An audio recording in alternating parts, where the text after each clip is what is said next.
మాకు ఎలా ఉందంటే ఇక్కడ ఉన్న ప్రజలు కూడా అంటే ఇక్కడ రోడ్డు ఇస్తున్న పనులు ఆపడానికే ఆ రోజు సీఎం ప్రోగ్రామ్ అని చెప్పేసి అబద్ధాలు చెప్పారని అడుగుతున్నాను. మరి కేసులు అవ్వచ్చు సార్, ఇక్కడ ఉన్న ప్రజలకి రకరకాల భిన్నాభిప్రాయాలు భిన్న ఆలోచనలు ఉంటాయి కదా, రకరకాల ఆలోచనలు, అందరి ఆలోచనలు ఒకలా ఉండదు.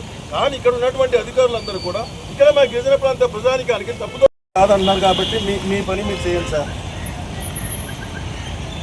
మరి ఇంకా ఎంత మీరు చేయండి చెప్తాం సార్ అంటే ఇక్కడ ఉన్నటువంటి ప్రజలకి అయితే సార్ చేయండి సార్, పర్వాలేదు సార్, చేయండి సార్. మాకు ప్రజలకు మంచి జరగడానికి మీరు ఒక కేసు కాదు 100 కేసులు కట్టినా పర్వాలేదు.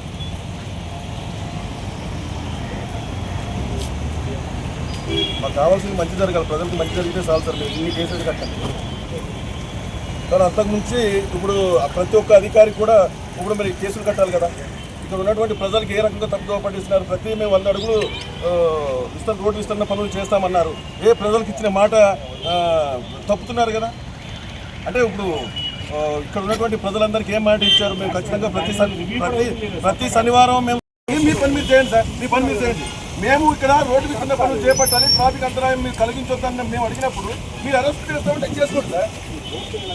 నో సార్, 6 వారాలండి ఇక్కడ గిరిజన ప్రాంత ప్రజానికానికి ఏ రకంగా మోసం చేస్తున్నారో ఈరోజు చెప్తాను వినండి. అంటే కేవలం శనివారం రోజునే ఎంచుకోవడానికి గల కారణం ఏంటి? ఇక్కడ ఉన్నటువంటి అధికారులు పొత్తులుగా వ్యవహరిస్తున్నారు ఈరోజు కూటమి నాయకులు. No sir, nothing, no compromise. ఇప్పుడు మీరు 1వ శనివారం కొట్టారు, ఎస్ ఒప్పుకుంటాం. 2వ శనివారం సెకండ్ సాటర్డే అని చెప్పేసి తప్పించుకున్నారు. 3వ శనివారం బక్రీద్ అన్నారు. 4వ శనివారం యోగా దినోత్సవం అన్నారు.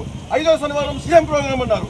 ఈ రోజు 6వ శనివారం కొట్టాల్సింది పోయి ఇక్కడ ఉన్నటువంటి తహసీల్దార్ సెలవు పెట్టే జగడికి పారిపోయి చెప్పండి.